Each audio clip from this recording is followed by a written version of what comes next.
One of the things that's really helped eliminate about 9 out of 10 arguments in our home, when somebody's telling you about something, are you looking for comfort or solutions? Males, my first impulse is get in there and fix it. Me too. Just boom. Where's the problem? I got the solution. Yeah. That's the go-to for me. Yeah. I think for most men.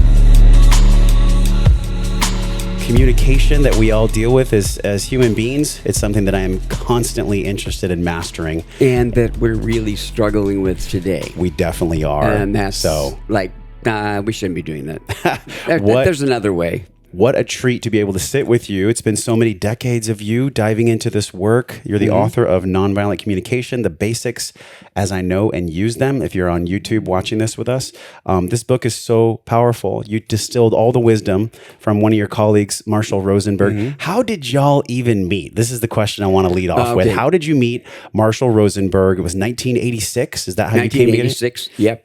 And he had been, some people somehow stumbled on him and said, well, why don't you come to a training? We've got some people that will join.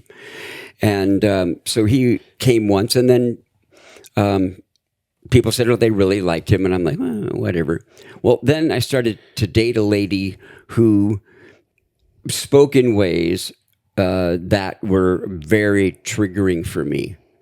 And Marshall, in the way he presents nonviolent communication, he uses a jackal puppet to represent the unhappy ways to speak, and a giraffe puppet to represent the nonviolent communication ones. So this lady was very well trained in the language of jackal, and it was just getting harder and harder, and I really didn't know how to deal with it. So the two of us went, and that's what got me introduced to it.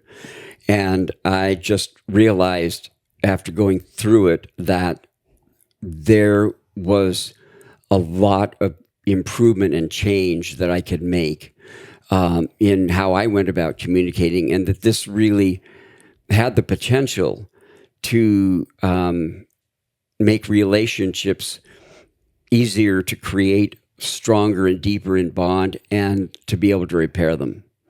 Because repair is needed. I mean, I've had people ask me, well, do you talk like this? Because there's a format which we'll cover. Do you talk like this all the time with the 4 pieces of information? And I go, oh, no way.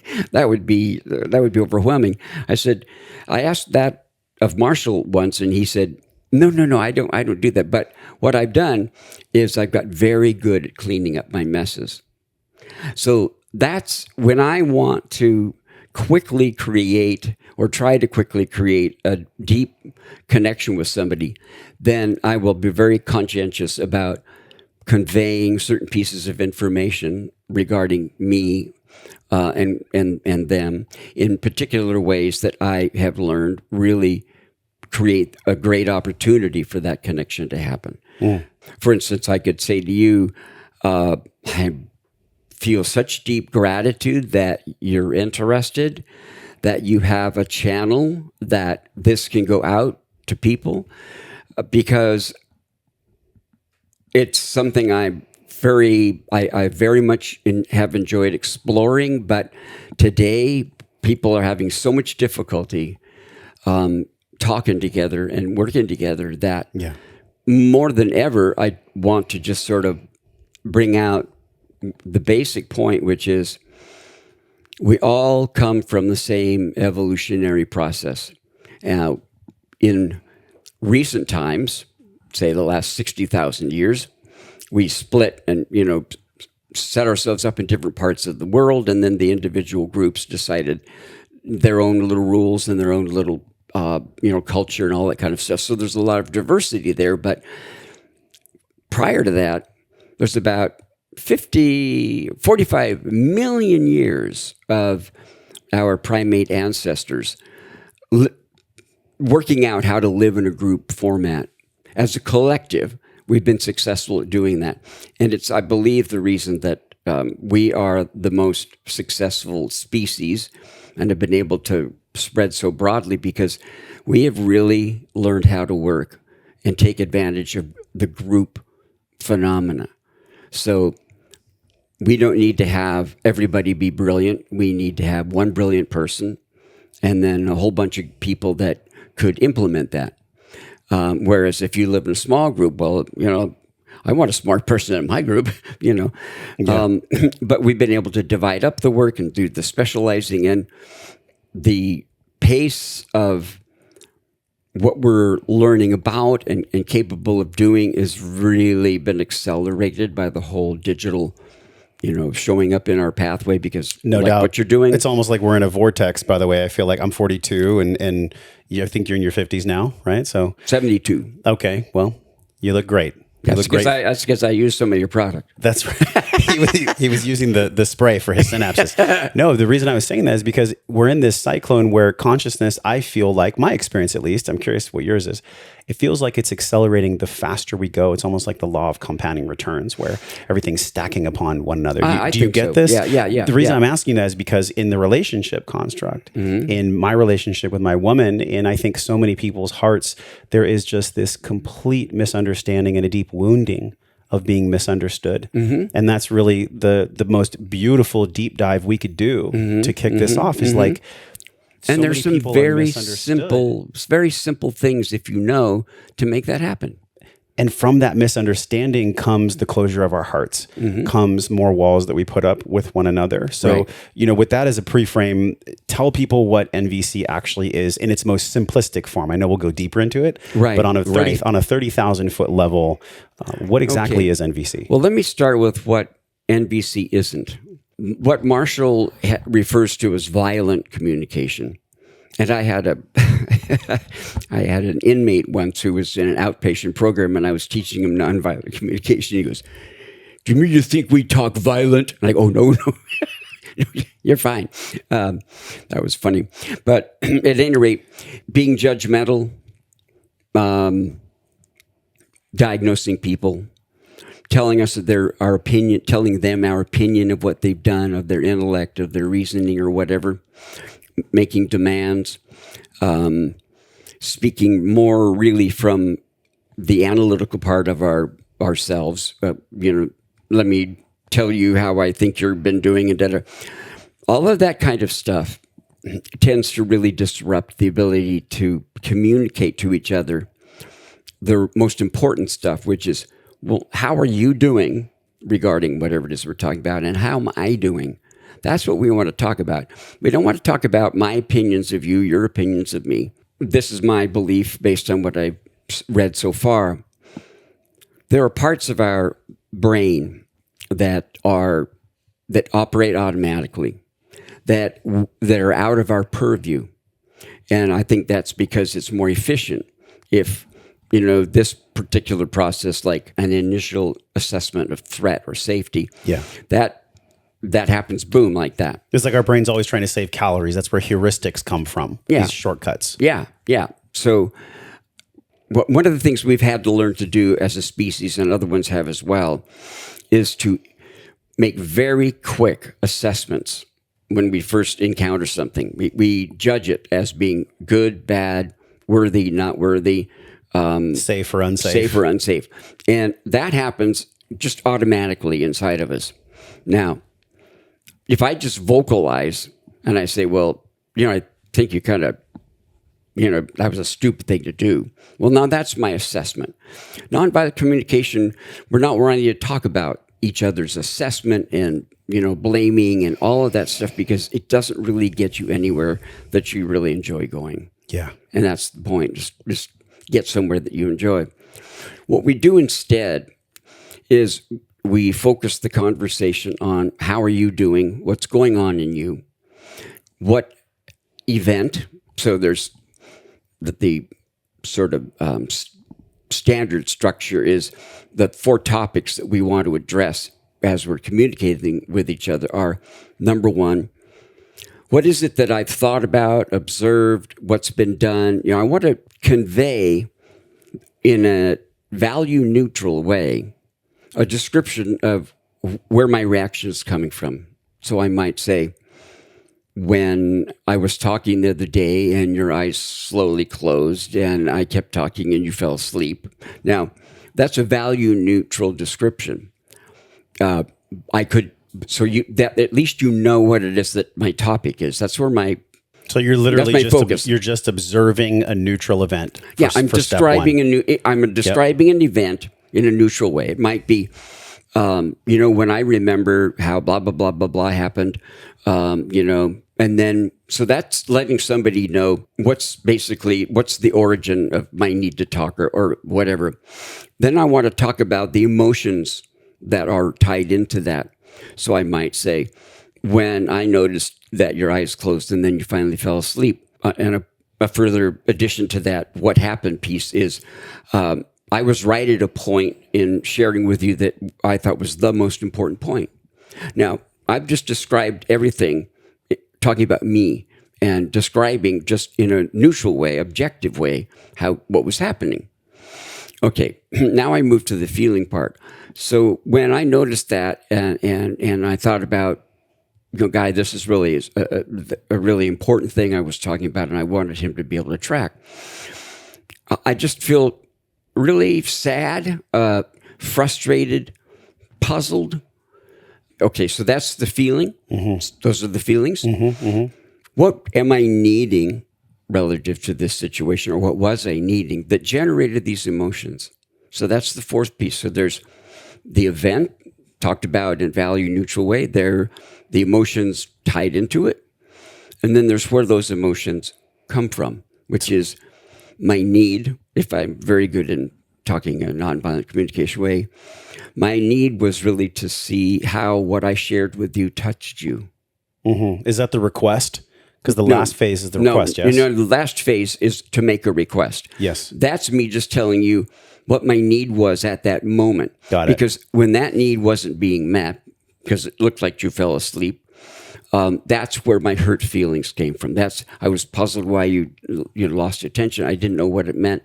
So I've now described to you sort of three aspects of what's going on in me about that situation.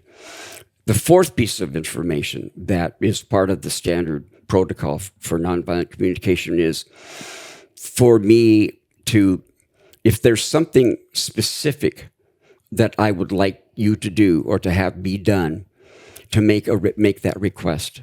So I might say, could you tell me what was going on over when on your side? I might ask that. Or I might say, can you tell me how you feel about what I've just said? But I end it with, or I might just say, I want to check, do you feel like you understand? Is any part of that confusing? So that's the, what would I like that would sort of be the next dedicated step for me. Mm-hmm. So you've got the event that's being reacted to, the emotional part, and the fact that those emotions are the children of the needs that are tied into it that weren't met in this case. But I could have been talking about, when you lean forward and you really got really enthralled, that might have been what happened. Well, then the feelings would be, I was really pleased and happy because I wanted to see if you really were touched by this. And I saw that you were. So that's what I was needing. I wanted to see if I could touch you or see what your reaction was. So the thing about emotions is they come in two basic flavors. They come in pleasant, comfortable, and distressing, painful. Yeah, because practicing NVC in this model when you're triggered and you're mm-hmm. tasting the dark, bitter fruit mm-hmm. is not always as easy. Right here, it's a beautiful space. We're in your home. Yeah. You're explaining the model of NVC. There's no triggers. We're not mm-hmm. angry at each other. Right. That's right. Exactly but with a partner, I can definitely say this in my own experience. When I'm triggered from past resentments, from past pain, mm-hmm. from even trauma, right? Mm-hmm. Especially around couples that have been through traumatic birth experiences, stuff mm-hmm. like this. Do you find that it becomes way harder to practice this NVC model? Absolutely. In that experience? The higher the intensity of what's going on in you. Yes. The more challenging it can be. And why is that? Is it a psychological or a biological or both? Well, I think it's both. I think it's, well, I'm not even sure I would separate biological, psychological, because it's all one package. Yeah. My psychology is the product of my biology. My brain's doing whatever the heck it's doing, and thank God it knows how to do stuff I have no idea how to do. Yeah. But I think the more intense the pain is, the harder it is to kind of have that ability to step back away from a little bit and talk about what event, the anger and all that kind of stuff is usually because anger, Marshall said this, and I found it to be completely true. Whenever I'm angry, the way I go from being hurt or sad to being angry is some part of me decides that what was done was not right or wasn't supposed to happen. So I bring a moralistic, sort of like putting on glasses that have moralizing lenses, and I look at what happened in a way where I see what's right and wrong about it. That makes me really angry. If I just go with that anger, then you're probably going to have a very hard time hearing me, and you're not going to know the vulnerability that's really the driver of my angry reaction. So it's really hard to have that ability to kind of step back a little bit. And I very often don't pull that off initially, but I've gotten very good at like, oh, all right, so where did I go in terms of, this process and what I know works, and what did I do? Okay, let me see what was missing. All right, so let me give you an example. I was talking with a friend a couple of weeks ago who was having trouble with her gait. Now, being 70, everybody generally has something or other that they struggle with. All right, so he had adopted this kind of shuffling gait, and he was tripping a lot, and he said it was that because during the COVID, he was retired, he just sat at home and read, and he thinks he just got really deconditioned. Well, when I heard that he'd fallen down several times during the week, I got scared and I'm worried. So I started asking him questions like, because he was saying, I don't really know if I don't really like exercise. And I said, but if it is deconditioning, and you don't do something about it, would you prefer to live with the consequences of that or live with the discomfort of having to get yourself conditioned? Well, and then somebody else said something or asked him a question, whatever. Then he stopped us all and he says, you're making me feel like a little kid who's done something wrong and you're guilting me.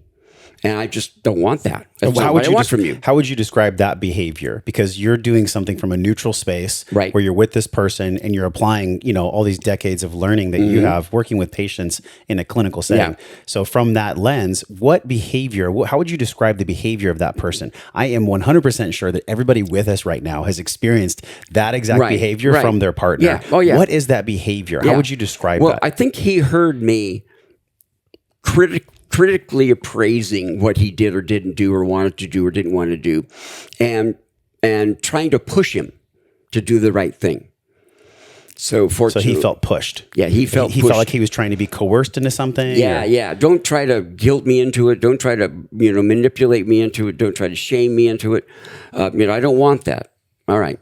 So fortunately, Helen, my wife, was next to me, and she goes, "Why don't you tell him what you're feeling?" Because she knows nonviolent communication. Yeah. And I go, oh, okay. I want to have you able to be my friend and do things with me, indefinitely. And I'm frightened. Okay. That just dissolved the tension. Yeah. Because he saw the dream I have, which I was afraid couldn't be met. And so I went into a strategy, which was trying to, do these things that didn't work for him.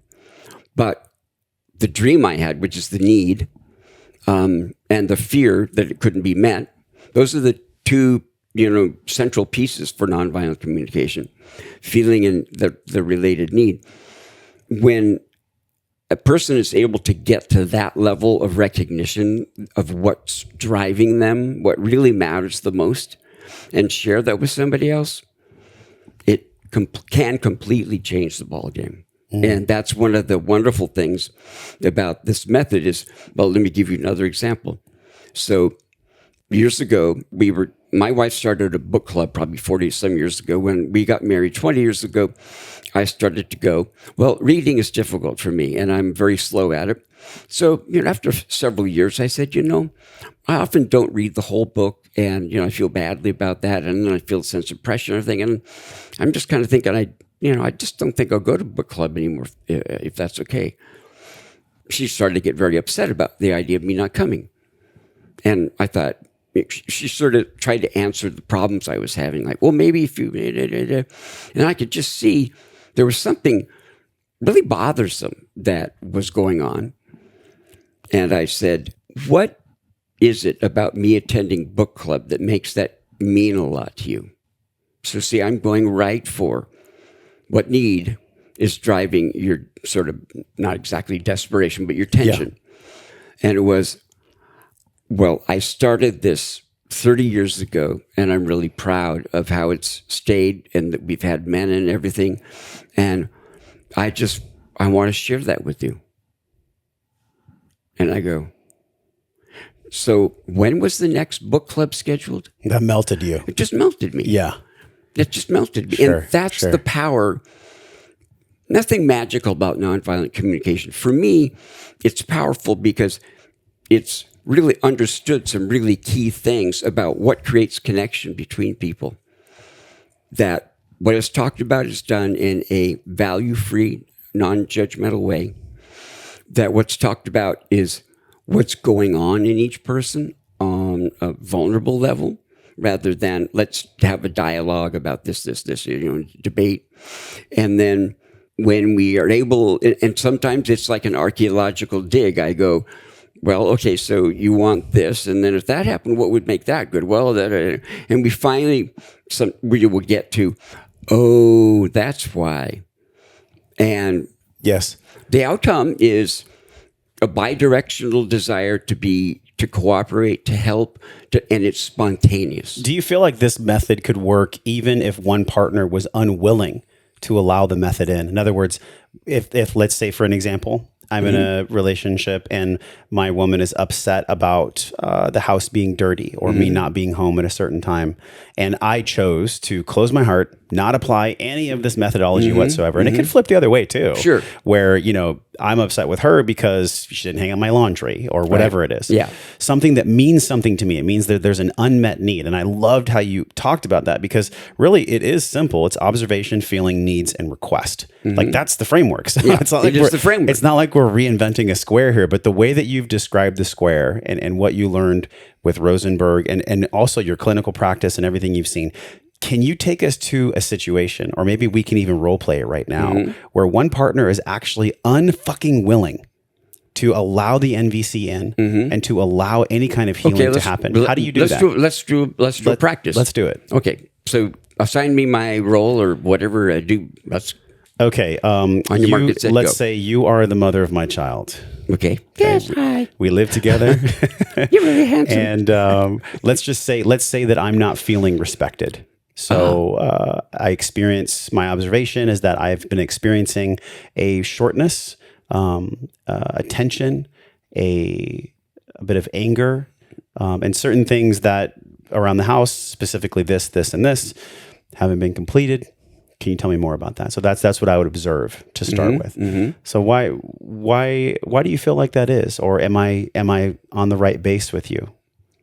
Well, it sounds like, now, am I supposed to play the person who's having trouble doing NVC? Yes, and I've never practiced this, by the way. Okay, all right. So I'm going to do my very best with the observation, the feeling, the needs, and the request. Okay, so I'm going to give you the unenlightened jackal. Yes, give me the jackal. Thing, And for everyone with us too, before we even go into this, because I can already feel it in my stomach, this ain't going to be comfortable. And it's good because we need to go here. Yeah. All of us need to go here. Quickly explain the giraffe and the jackal. You've said, I heard in media that the giraffe has the biggest heart in the entire world. Wanted to use puppets for some reason so he could demonstrate the different ways of talking. So he'd have the jackal talk in what he called jackal language, which, criticism, blame, guilt, demands, that kind of stuff. Yes. And then the giraffe was the model for nonviolent communication. Well, he chose jackal because for some reason in the English language, the label jackal represents somebody who's a scoundrel, who's a troublemaker, and you can't trust him, and whatever. Well, the reality is the jackals are very sweet animals. So I teased him about that. I said, I think you've hurt a lot of Jackal's feelings because they're very sweet. They're very family oriented and everything else. And he says, oh, well, I'm so sorry. I wish I'd not done that. But he chose the giraffe because they have the largest heart of any land animal. And also because they are so tall, they see the long view. So they're not just getting stuck in the moment. And their neck is very exposed. Yeah. They're literally sticking their neck out into nature. Yeah, and they're willing to stick their neck out. And that's part of what you're doing if you speak in the kind of, you address the things that people address in nonviolent communication. You're sticking your neck out because you're revealing your vulnerability. It behooves us to be the giraffe if we want to be loving. Oh, and if we want to be loved, it really helps. Yeah. So anyway, that's the jackal and the giraffe. Okay. So my goal right now is to be the giraffe.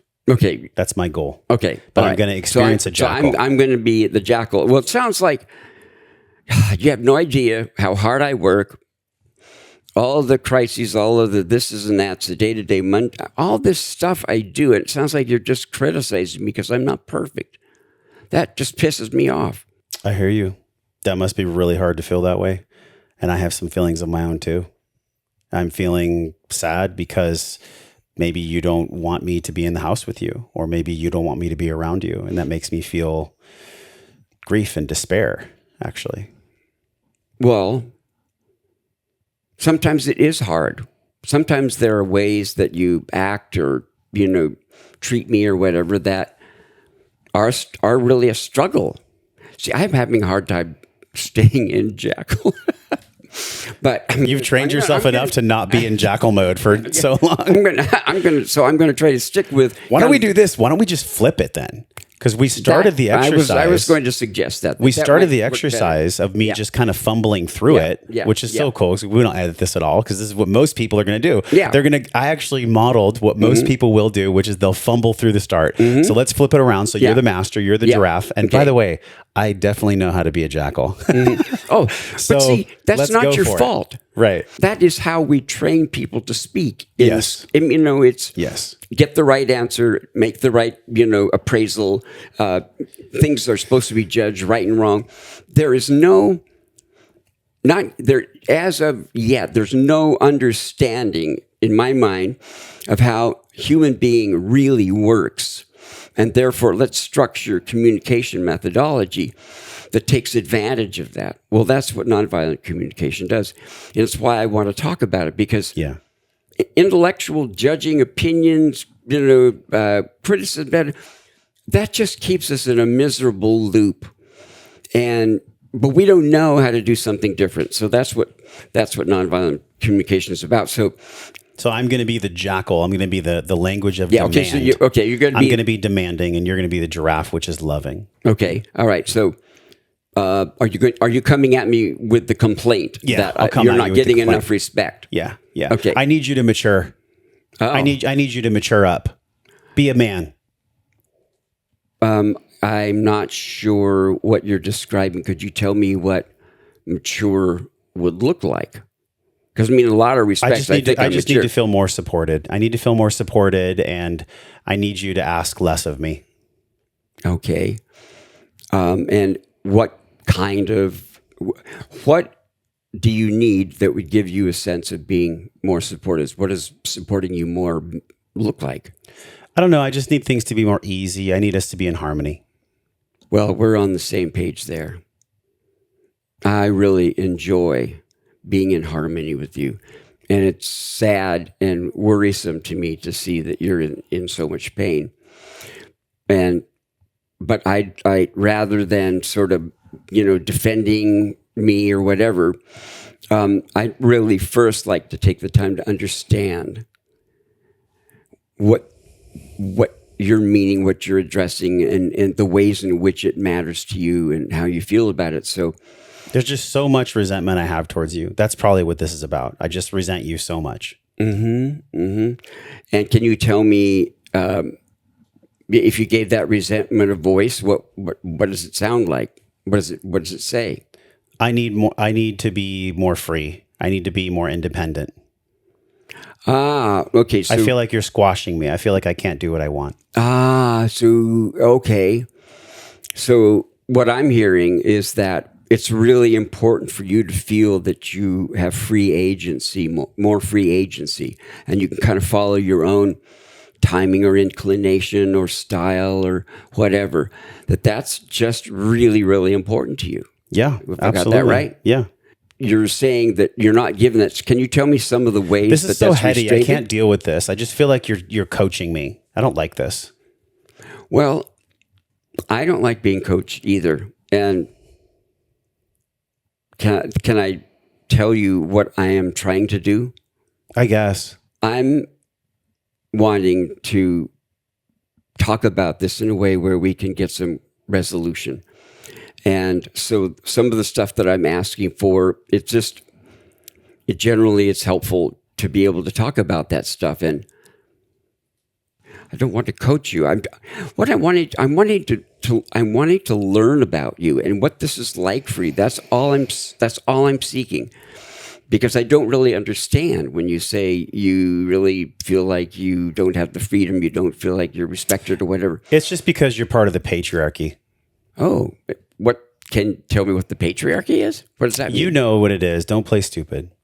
Well, now we need a brain transplant so that I would understand what Josh means by the patriarchy.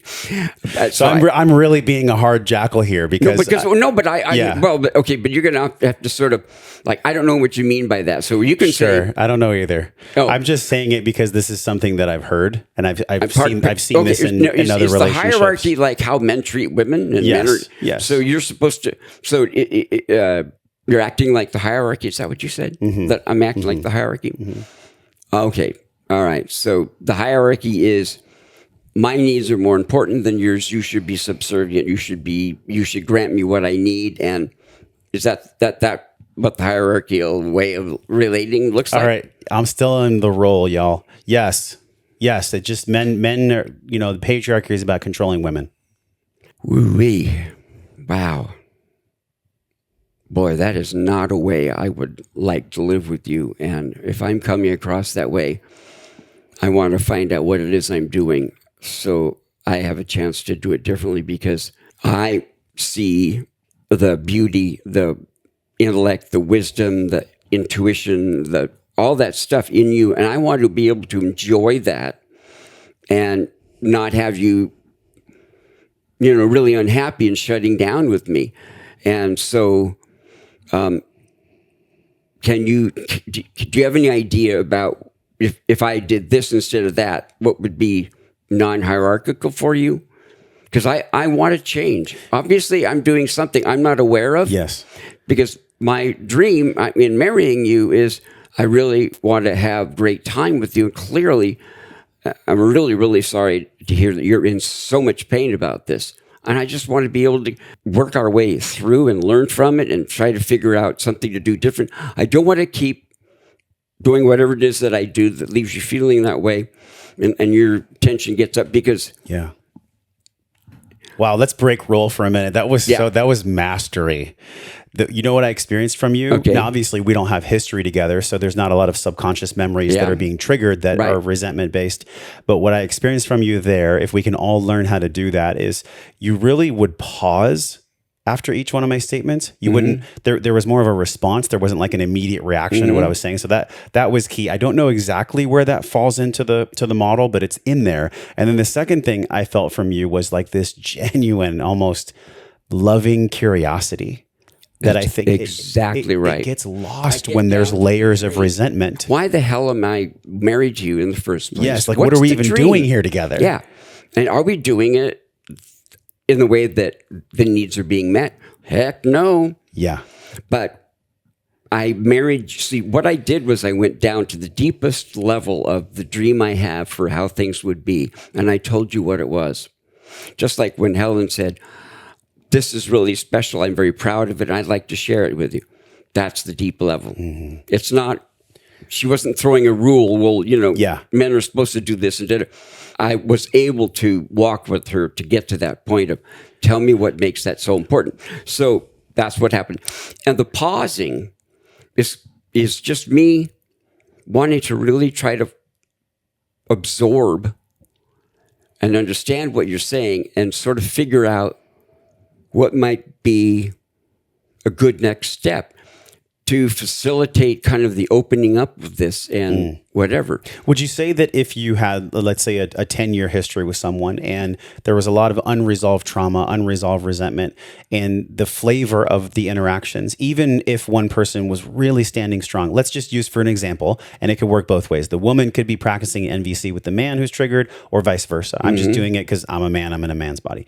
So if I was holding the space, if I was really being the anchor, I was breathing, I was pausing, I was practicing the model, and I have inside of me so much pain, so much resentment towards my partner because there's things that have not been washed away. Do you think that NVC alone could actually handle this, or is there other tertiary work that needs to be put in place?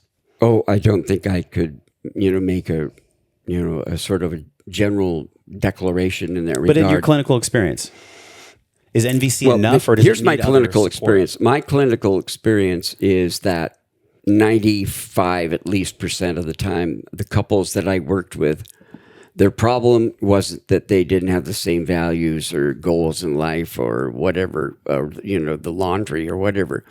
It was that they didn't know how to repair when they got into a miserable kind of a thing over something. Yeah. Now, if they do the basics of nonviolent communication and try to approach the issue using that, then they might not get into a pickle. But it's the ability to repair, and what for me helps me repair is I have this framework, and I'm going, what's going on with each of those 4 pieces of information? Does she know what I want right now? Yeah. Have I really clarified even within myself why such and such is so important to me?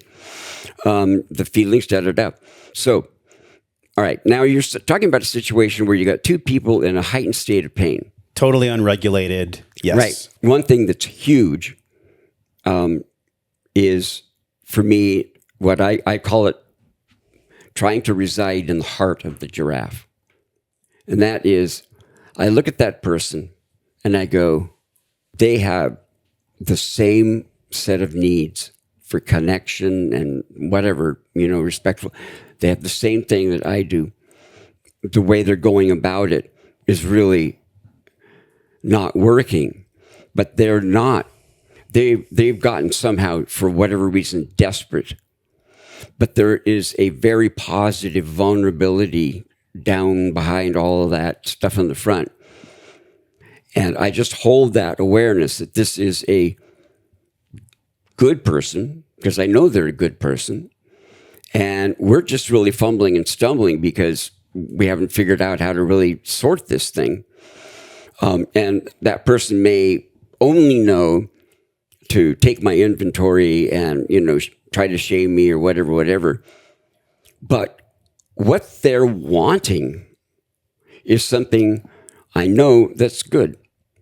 So the whole thing of people on the left being able to talk with people on the farther right, and we're just having a crisis there. So we were going up to my wife's best friend's brothers for Christmas, and I was told before we left, do not bring up politics, because the man, we'll call him Bill. Bill is a staunch Republican, and it just won't go well. He's just don't, please promise me you won't do that. I don't want you to ruin Christmas. So I go, I won't do that. Well, Bill and I have become close, and we really enjoy each other. And so one morning he goes, I go out every morning to have coffee. You want to come with me? So I go with him, and I don't bring up politics. We're talking about this, that, and the other. And then the subject somehow comes up of the turmoil going on in our country. And I'm going, all right, where do I go with this that I think might end up being constructive? And where I went was, I think underneath all of the ideas and we all have exactly the same needs, and we don't realize that. We're forgetting that. What do you think those needs actually are? We want a government that is efficient, that does what it needs to do for the people, that reflects the people, that is, financially responsible. We want a government that really works. Or how about just honesty? How about a government that's just honest? There is that. Which actually subverts the entire structure of the government that exists now. Okay, so what happens to me when I hear you say that? I go, alarm turns on, because that sounds like a complete blanket, application to the entirety of everything. That the whole government is dishonest. And I always get very worried when I hear that, because it's I can share why. So much more complex. It totally is. But look at any water source. So if I had water that was coming down from a melted glacier, and someone flew a helicopter on the top of a glacier and sprayed cyanide all over that snow, would you say to the people at the bottom of the river, hey, the water's safe? Or would you let them know, hey, it's been poisoned? Okay. There are specific functions and subject areas, I guess I might use, where I really am not happy with the honesty, with the intelligence, just common sense. Yeah. The open engagement with people, like instead of making a rule, why don't we sit down and talk with them and say, we're concerned about this, and we're thinking that would be, what do you think? So I don't like edicts. And there are everywhere, whether it's the government or a corporation or a church or a family, there's always stuff that's really wonderful there, as well as the stuff that just sucks. I hear you. And I think we actually are in agreement of the same thing. Yeah. I think within the government structure, just like in relationship, people are doing the best they can with the level of fuel source and consciousness that they have. In other words, exactly right. If upstream, it's tainted, and the very source of all the power, which is finance, because finance is energy, is actually fueling the entire system, then wouldn't you say that downstream, everyone is affected by that, no matter where they are? When I look at our situation, if somebody said, what would be the number one change that you'd recommend to improve things? I'd say get rid of public campaign financing. I'm not public, but private. Yes. Yes. We need to get the people, everybody out of that and make it simpler. And it's still not going to make it pure, because you've got a lot of immaturity, people still growing and evolving. You didn't know and practice the good things you do today 10 years ago or 15 or 20 years ago. Well, Yeah.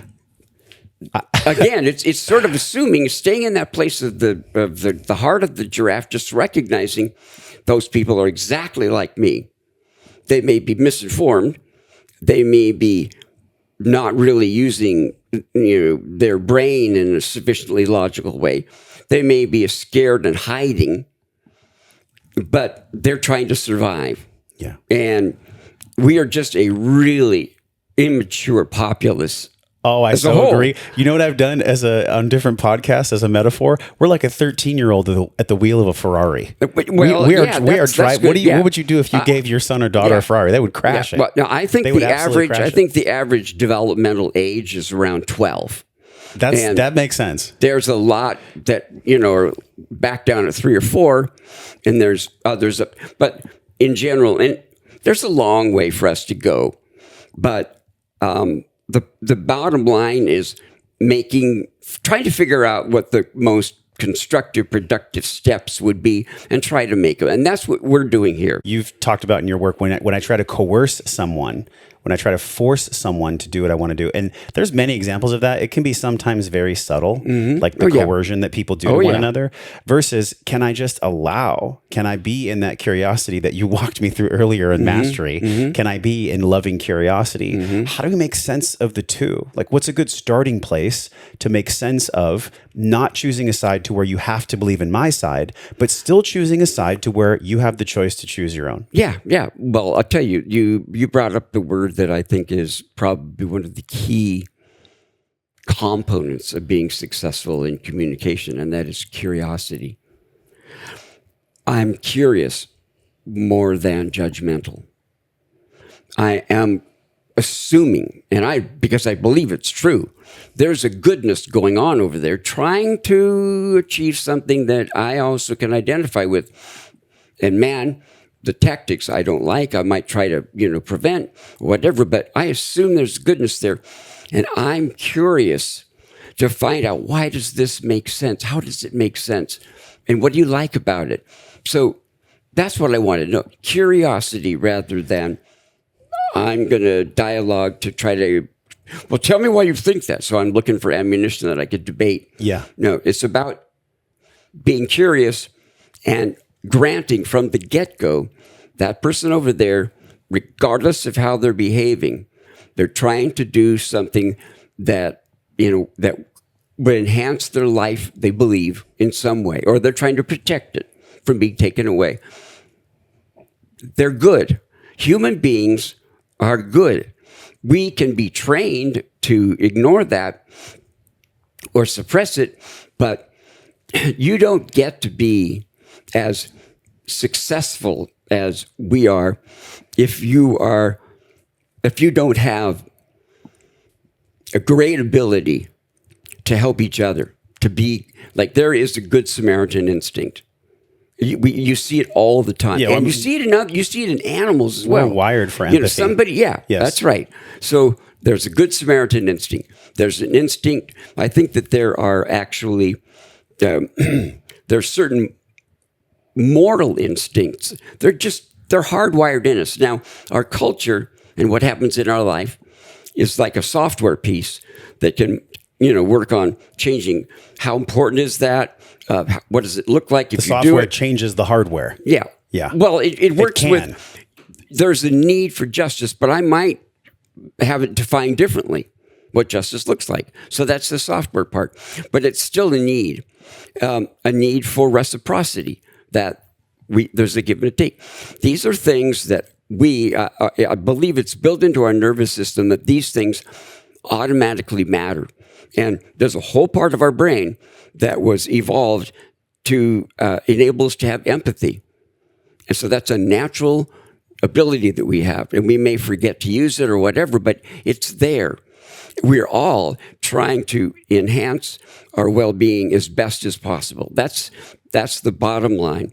Nervous system, their whole job is to provide the information and the guidance and the propellant for the being to create as constructive a state of well-being as is possible. And that's what our emotions are. Emotions tell us a whole bunch about how we're doing socially, how we're doing emotionally, how we're doing physically. That's emotion's job, is to inform. So they're kind of like status reports, but also to give us information about specifically, what do I need to do? Am I feeling hungry? Am I feeling lonely? Okay, so that gives me kind of a guidance system of, this is an unhappy feeling. It's telling me I need more of that. This is the energy in motion. This is the emotion. That's right. And then the emotion also provides the propellant for you to go about doing something that might end up improving your well-being, taking care of that thing. See, this is why earlier I was asking you, do you feel like NVC and this framework, very elegant, very powerful, do you honestly feel like it's enough? And I'm going to circle back to this question again, because I'm feeling it. I know people are feeling this. Is NVC enough? What are the other things that we can stack in alignment with NVC so that we can regulate ourselves properly, so we can be present for one another, and honestly, so we can stoke that loving curiosity? Well, now that's a gigantic question. You've got maintaining good basic health and well-being. This is how my mind works. I like the big questions. That's fine. But I'm just saying it's going to have, multiple components as an answer. And maybe you can just give us a few. Maybe we don't have time to go into 50 of them. No, it's you have to, in order to be able to sort of give a chance for you to act in a way that improves the quality of somebody's life, well, it's good if you are in the best quality state of life that you can be physically. Yeah. There are a lot of people who are out there serving the poor who have, they've got pain every day or whatever, but their internal need to, the Good Samaritan instinct is so powerful in that person that they can deal with not feeling comfortable. But for a lot of people, if they're tired, they're short on food or whatever, they're just more cranky. Yeah. So if I want, it's not just a matter of me being grounded in this basic understanding of how people work and what curiosity about these sort of well-being states. I've also got to take decent care of myself. I also have to. There's an old Buddhist thing where they talk about doing something at the right time, with the right place, in the right place, with the right person, and in the right way.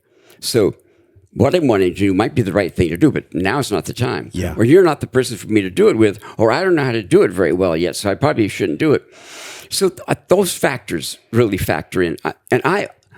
My wife is far better than I am at discerning what's the right thing to do at the right time. I'm like, I just sort of start going, and she's going, didn't you realize that was the wrong time? Has she been one of your greatest teachers? Oh, yeah.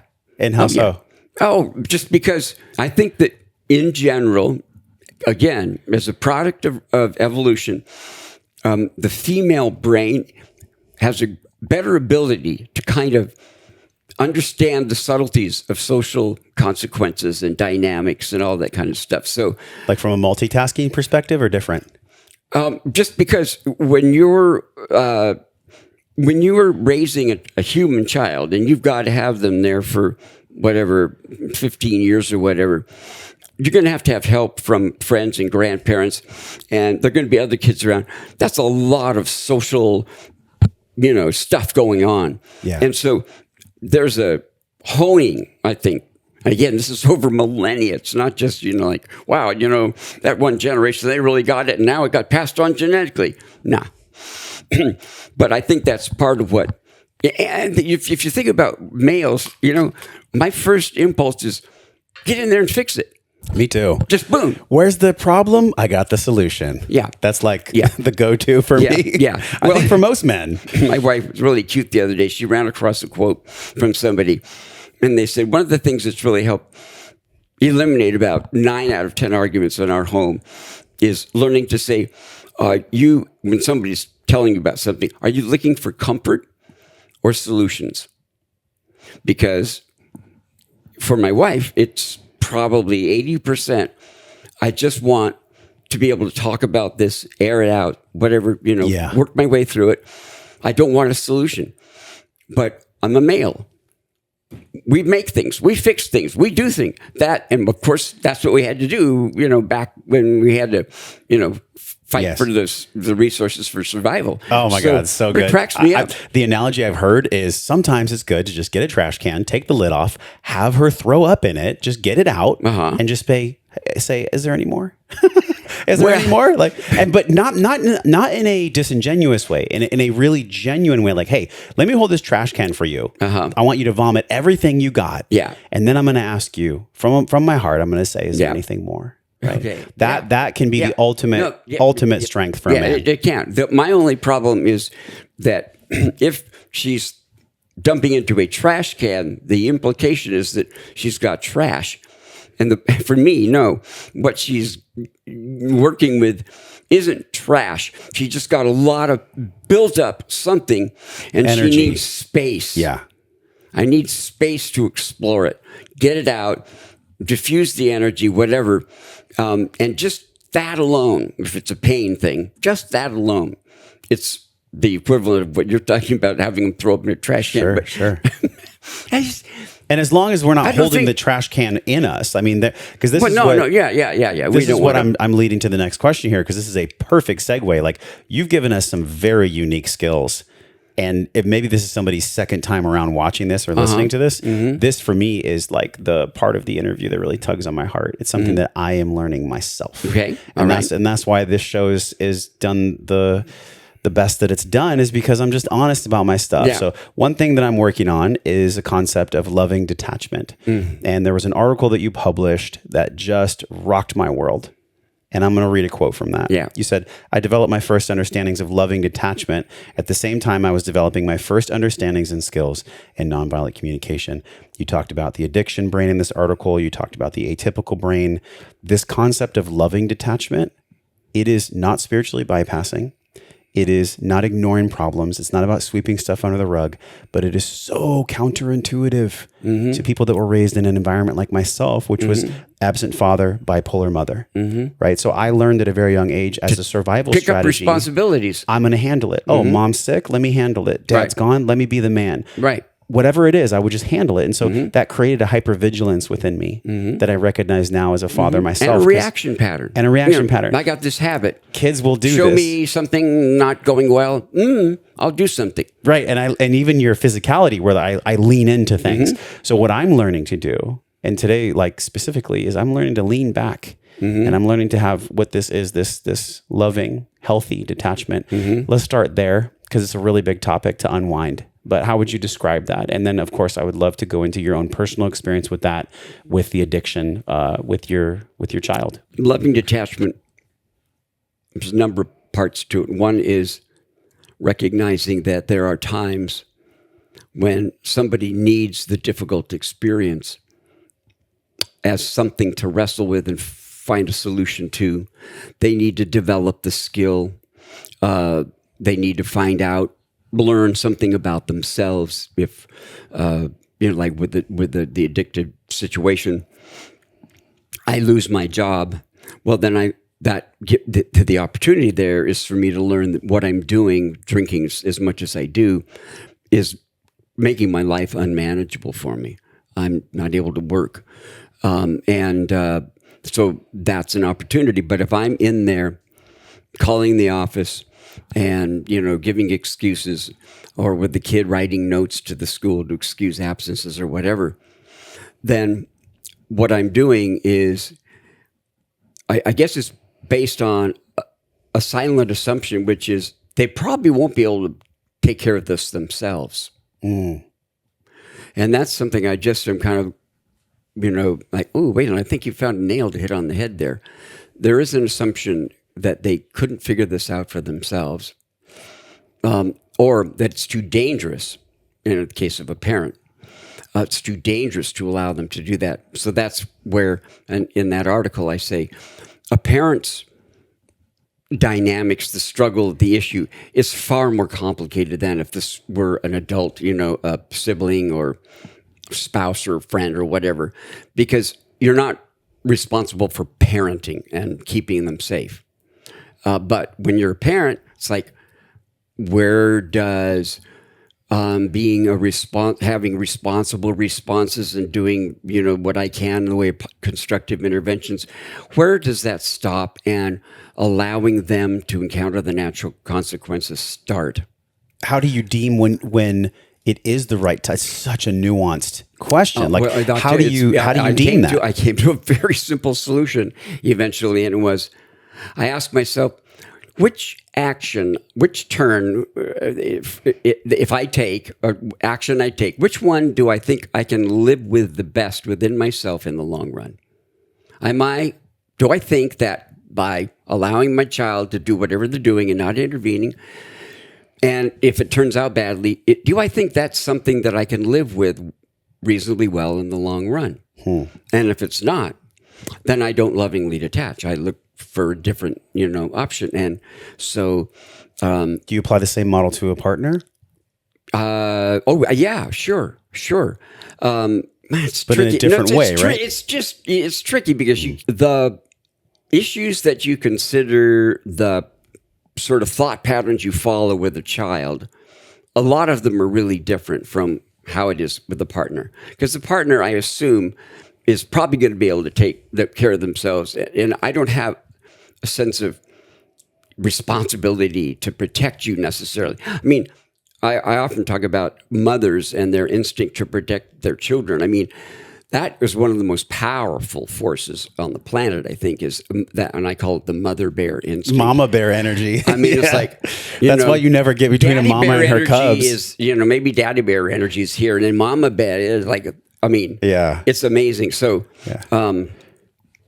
So, a parent-child and a partner-partner thing, they're similar in some reasons, but in other ways very different. See, but you have firsthand experience of this because when you went to your counselor, this is a long time ago, I assume, many years ago, you said loving detachment, that the counselor made it sound like a gift. How could it actually be a gift?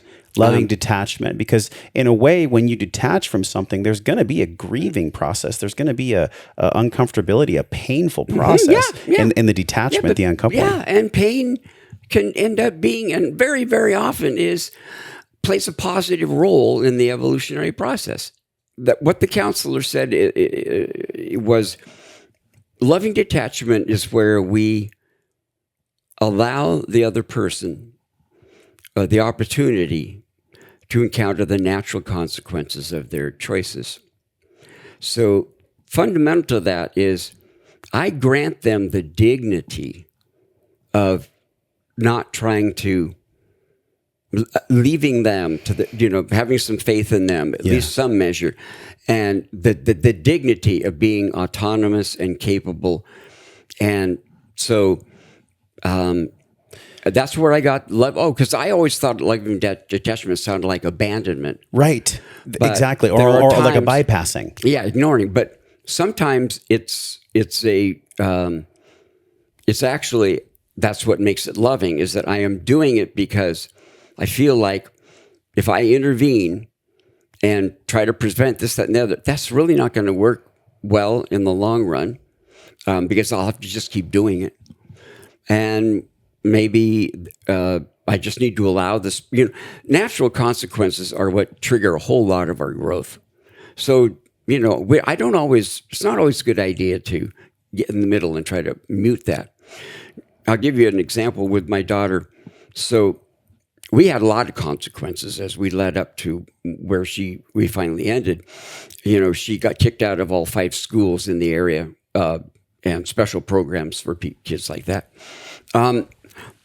She ran away from home at one point, and so my loving detachment involved, I think I'm going to allow her the opportunity to experience the natural consequences of that for several days.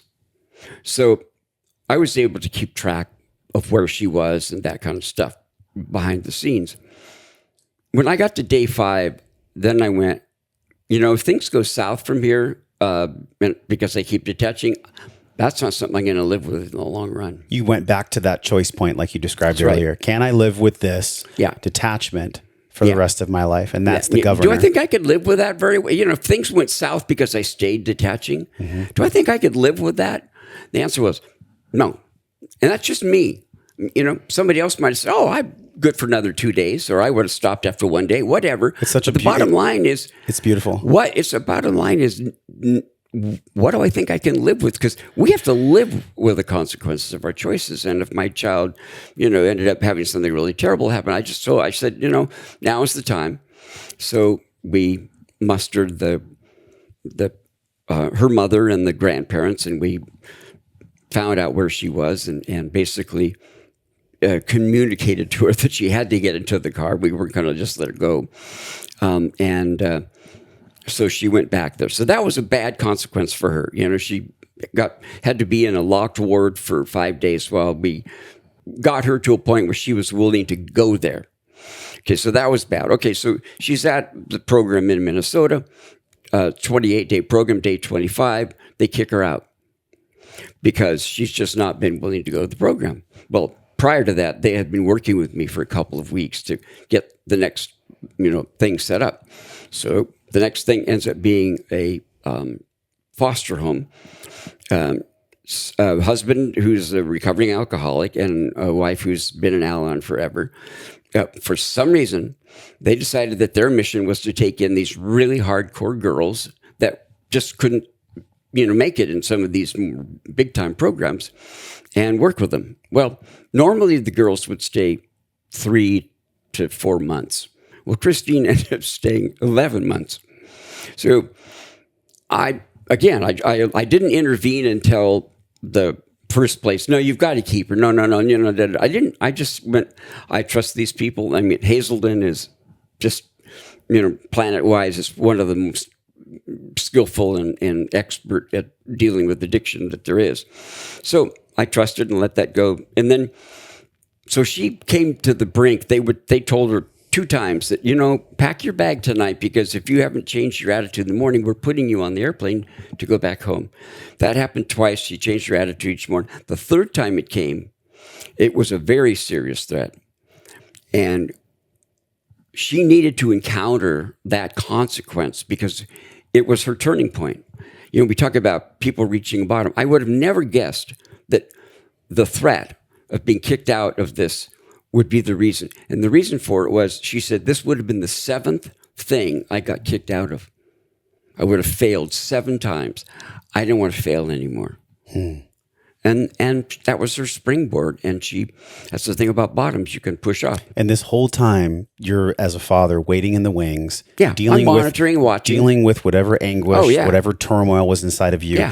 What were the ways in which you did deal with that to allow that pain, that anguish, that sadness to move through you? I got a lot of support. I went to Al-Anon meetings, and there was a very large meeting just for parents at that time down at near Scripps Hospital, and that I went to that every week, and I went to other ones on a regular basis, because that was a place where I could unload, I could share, I could talk. It was where I heard people talk about what was working for them, and this was hard for them. So I embedded myself in a community of support people, as well as reading and learning as much as I could and stuff. I had a counselor that I could, go into. And so it was by me basically setting up residence in a support environment for myself that I was able to do that. There's so much wisdom that I'm sure you pulled from that experience, both and inside how painful yourself. Was it? Lots and lots and lots and lots and lots of pain. And I pulled a lot out of that now I can share with other people. Would I say, oh, yeah, sign me up for that again? Because, I had a really good outcome. I'd like to squeeze another good outcome. No, I wouldn't do that. How long did it take for the outcome to be the outcome? Well, she eventually was let out of the home after 11 months. Okay, so she was back in Minnesota for a year.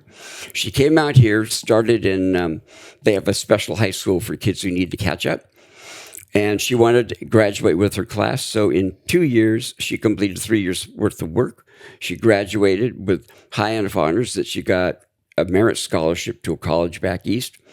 Went back there, succeeded there, then went to a graduate program in Washington, D.C. on political management. Worked for AARP for a while, and then the women's health group that got Family Leave Act passed. And she's got her own business now, and she's just thriving. Why do you think she was successful when some aren't?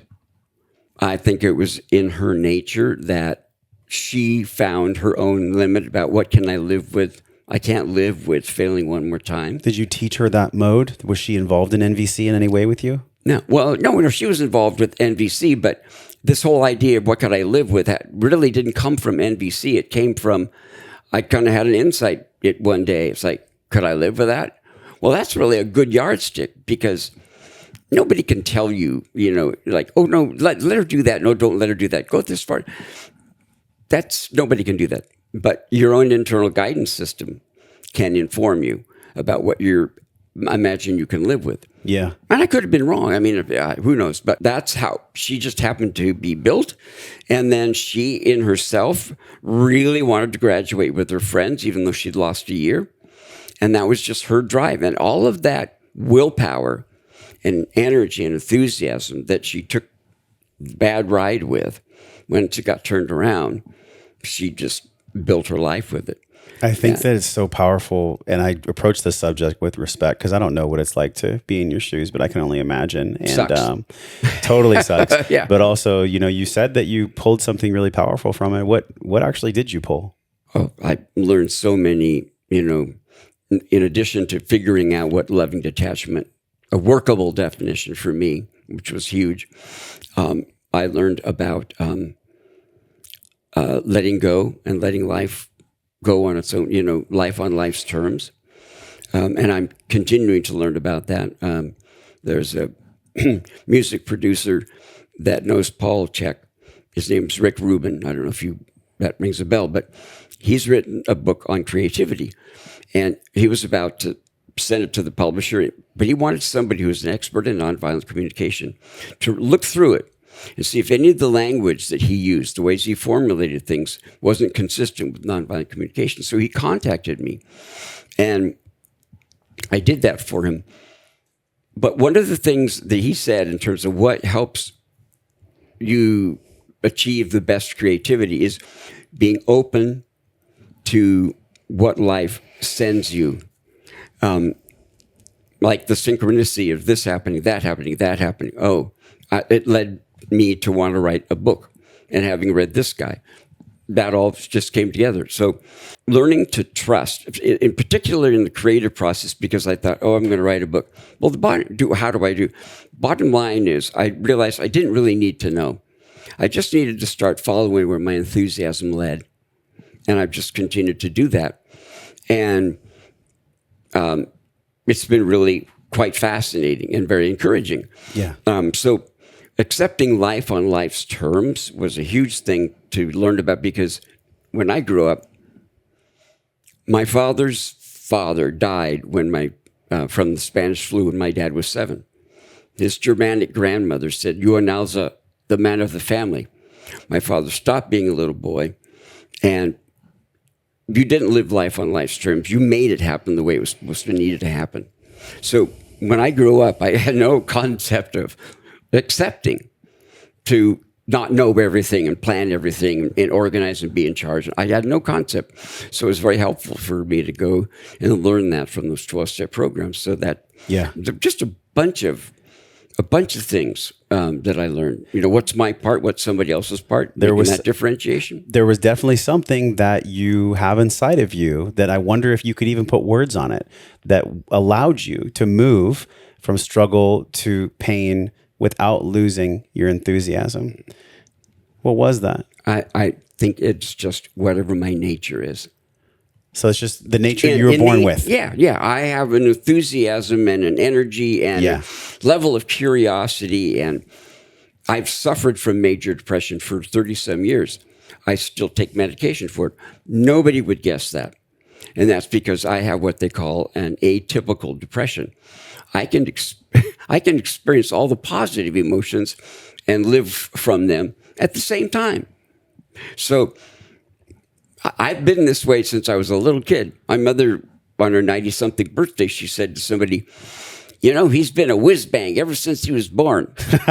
I wonder what happens, because I've read a lot of research around when the mother is traumatized and the child is growing in utero, that actually most of the research points to a hypervigilance when the child is born premature, when there's a emergency cesarean, when the mom is experiencing super high levels of stress. Have you found that to be the case as well with the people you work with? And maybe even in your own case, did you ever look into what was going on when you were in utero? No. I never asked that question back when I was practicing. It just wasn't part of and you might want to check out that. Yeah. It was what was traumatic for you once you were out. Okay. But we didn't know about, what did you call it, epigenetics. Yes. That just wasn't out there, something to think about.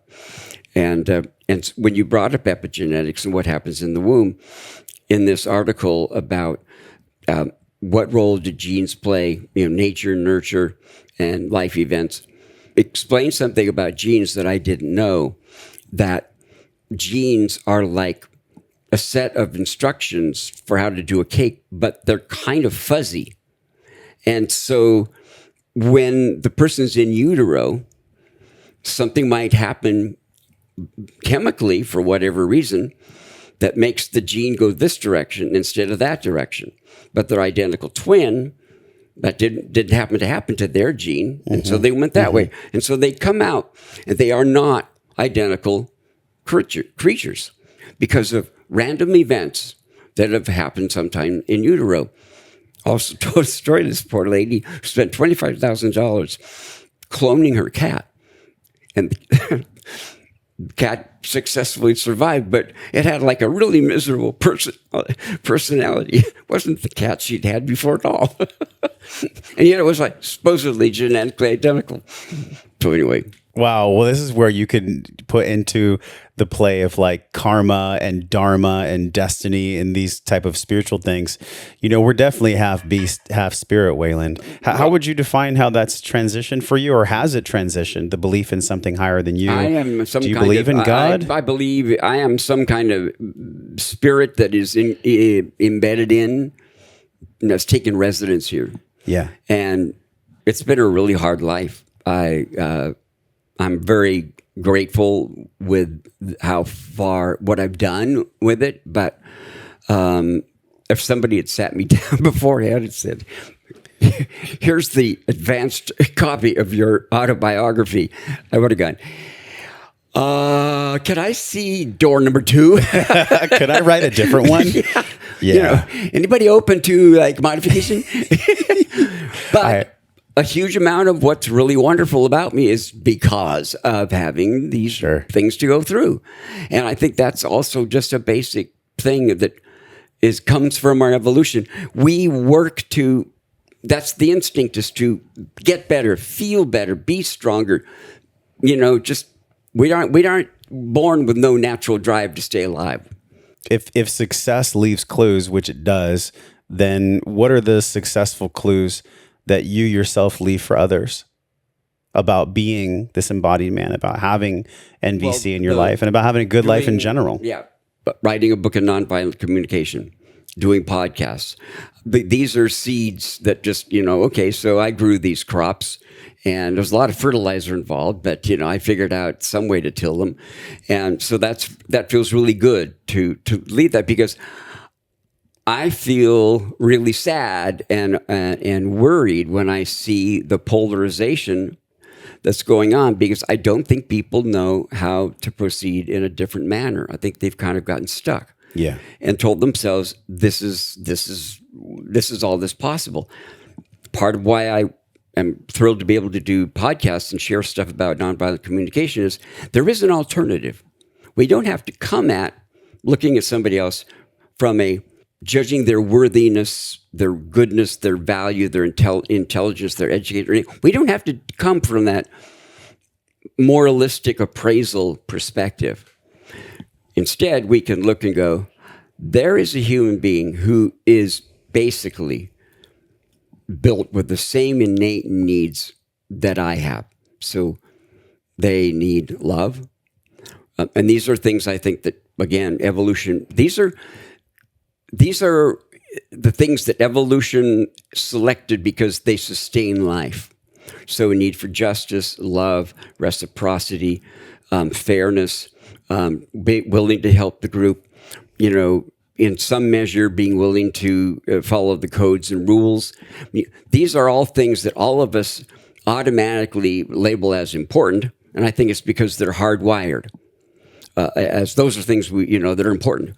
Now, they get defined and prioritized in all kinds of different ways in the cultures. Some of them just get erased. I remember I was listening to a podcast, a lady from Holland, and she said, I really have had trouble, because in Holland, we don't care to make you feel better. So we don't say thank you. We don't say, I really appreciate that. But if we do say thank you, it means that we're not really happy. She said, so I come to the States and people go, well, did what I did matter to you? Did it make you feel better? Yeah. Well, why didn't you say something? Why should I? Then she said, my husband came in one day and I said, how did you like what I did? He goes, I think it's wonderful. Thank you so much for doing it. She goes, do you really mean that? And it's because in her culture, they had defined it in a very different way. But the need was still there that we act in ways which support our enhancing and maintaining our well-being. And they had come up with a different recipe over there for this kind of thing. And over here, it's much more important for me to maintain a good feeling connecting with you. And frankly, I think I'm like so totally biased because of understanding what I understand through nonviolent communication. I think it's terribly important to recognize that I want to know how I have touched you or how well it's worked. Because seeing you glow and go, Guy, I really appreciate that.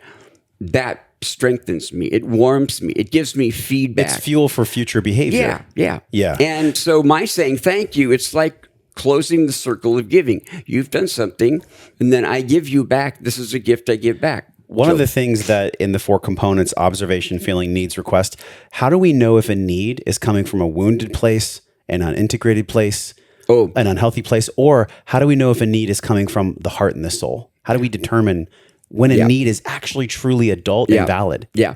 Okay. I think all needs that you're going to experience are at their root valid.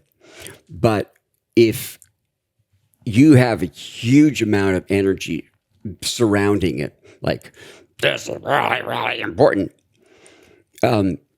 your reaction may be way over the top relative to what a more average reaction would be. And so that's where you go, way too big of a reaction, probably a 3, 4, most people, I'm at an 8, 9. That tells me something in my life is feeding into this. This has become a giant painful issue because of something in the past. So how big is my reaction? And how important does this thing strike me? And if it feels like, wow, this is really powerful, then what I've learned is I want to stop and take a look and try to sort out how come.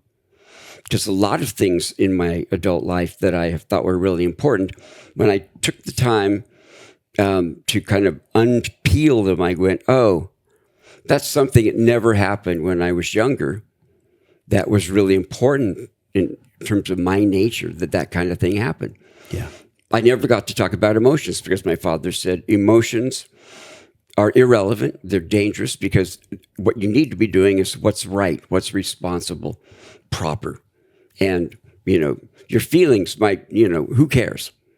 Well, I'm a very feeling, that's I'm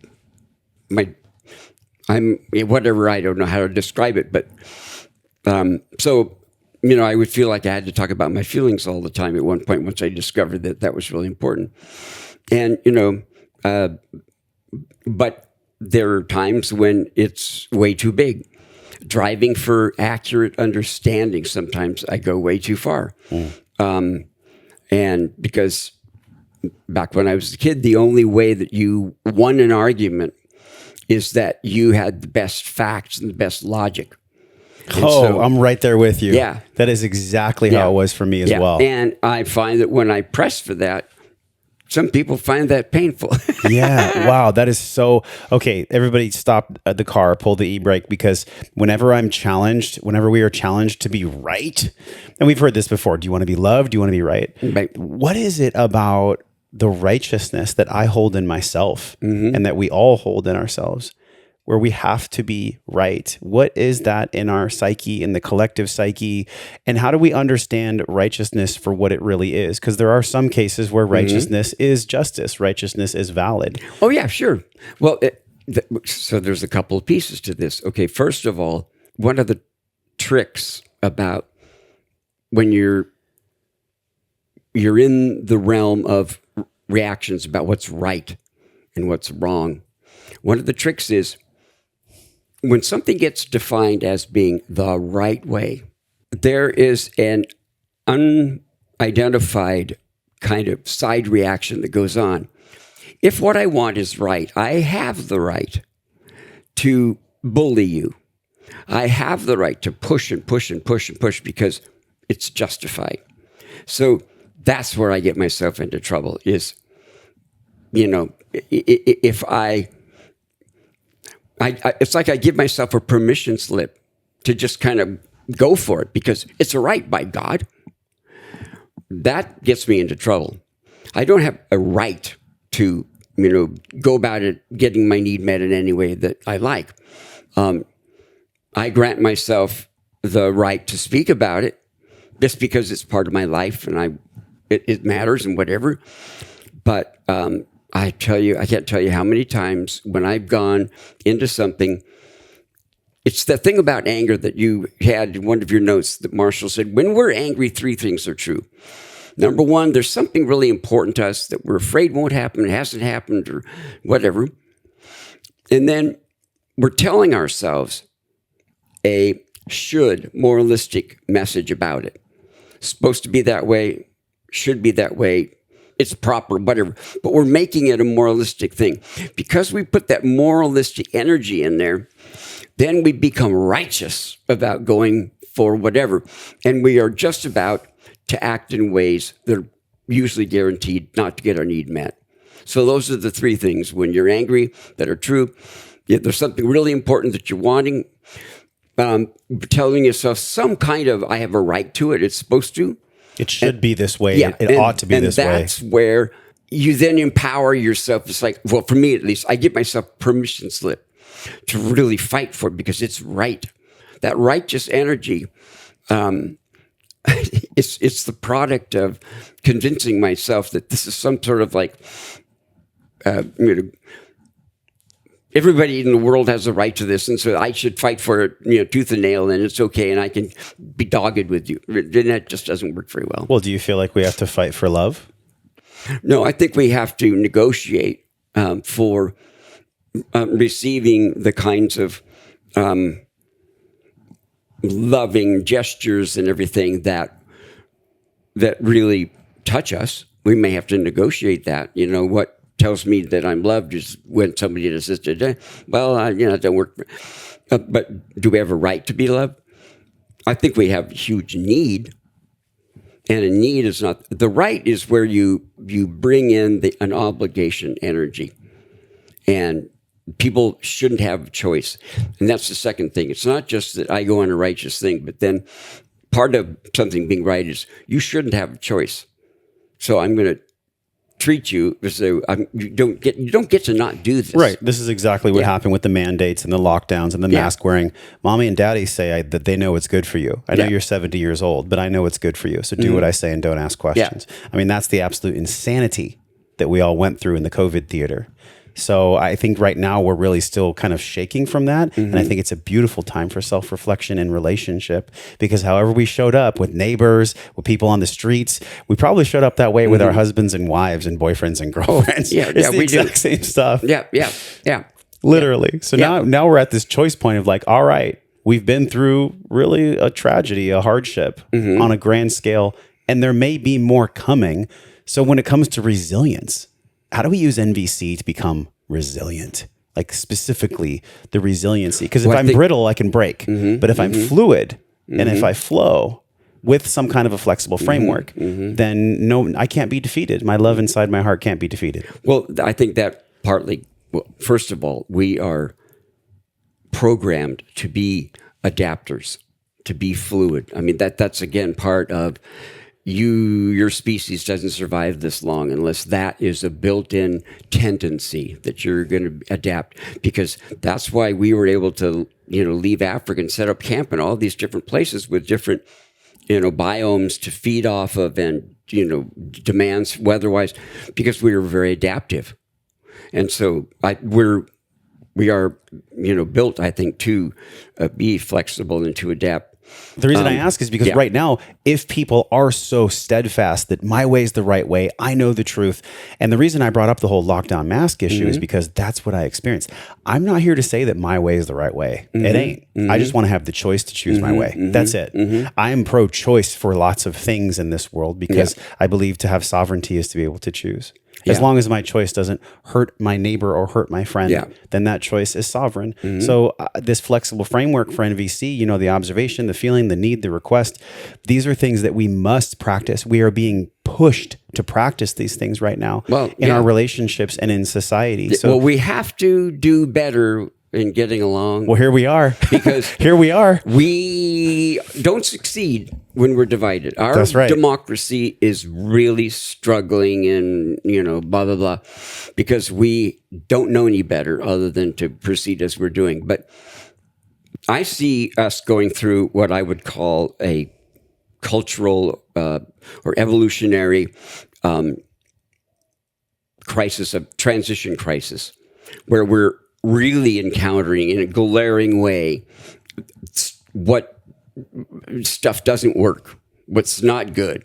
And we're all having then to decide, are we going to make a step forward and say, no, lying and domineering, blah blah. All those things are not how we're going to live. And I think it's just a developmental phase, and it's a developmental step. And I think we're going to make it.